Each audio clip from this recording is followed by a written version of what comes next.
5 ওয়াক্ত নামাজ কালাম পড়ে, এরপরেও জাহান্নামে যাবে যারা, তারা হলো 17 শ্রেণীর লোক। আমরা এক নজরে আবারও বলে দিচ্ছি, হারাম খাদ্য যে গ্রহণ করে, 1, 2 আত্মীয়তার সম্পর্ক ছিন্ন করে যে, নাম্বার 3 প্রতিবেশীকে যে কষ্ট দেয়, নাম্বার 4 মা বাবার অবাধ্য সন্তান, মা বাবার কথা শোনে না সে, নাম্বার 5 উগ্র মেজাজি, টেরা, গোয়ার, সবাইকে দমায় রাখে, এই টাইপের লোক।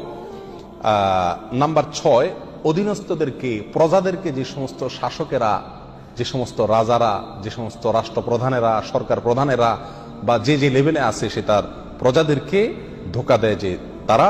নাম্বার 7 অন্যের সম্পদকে অন্যায়ভাবে আত্মসাৎকারী ব্যক্তি। নাম্বার 8 উপকার করে কারোর খোঁটা দেয় যে ব্যক্তি, সে জান্নাতে যাবে না। নাম্বার 9 চগলখোর ব্যক্তি জান্নাতে যাবে না, মানুষের পিছনে কথা লাগায় বেড়ায় একজনের আরেকজনের কাছে। নাম্বার 10 অন্যকে নিজের পিতা হিসাবে, নিজের বাবাকে না বলে, পরিচয় না দিয়ে অন্যকে নিজের বাবা হিসাবে, পিতা হিসাবে পরিচয় দেয় যে ব্যক্তি, সে।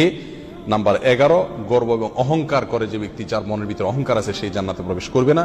নাম্বার 12 রাসূলুল্লাহ সাল্লাল্লাহু আলাইহি সাল্লামকে যে ব্যক্তি ফলো করে না, তার নির্দেশকে মান্য করে না, সেই ব্যক্তি। নাম্বার 13 অকারণে তালাক কামনা করে, তালাক চায় যে মহিলা, সেই মহিলা।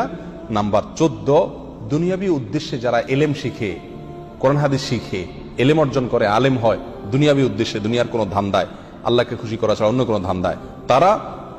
নাম্বার 15 চুলে বা দাড়িতে কোনো জায়গায় কালো কলব, পিওর কালো কলব ব্যবহার করে যারা, তারা।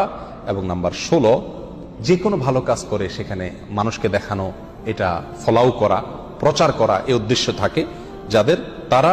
নাম্বার 17 ওয়ারিশকে বঞ্চিত করে তার হক থেকে, এরকম অভিভাবক।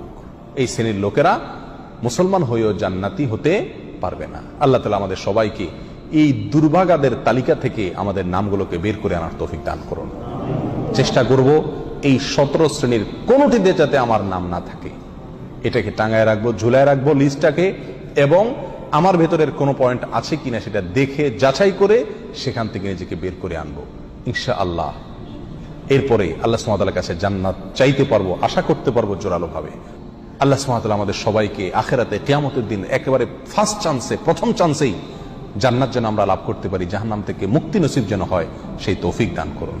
জাযাকুমুল্লাহ ওয়া আখিরু দাওয়ানা আলহামদুলিল্লাহি রাব্বিল আলামিন।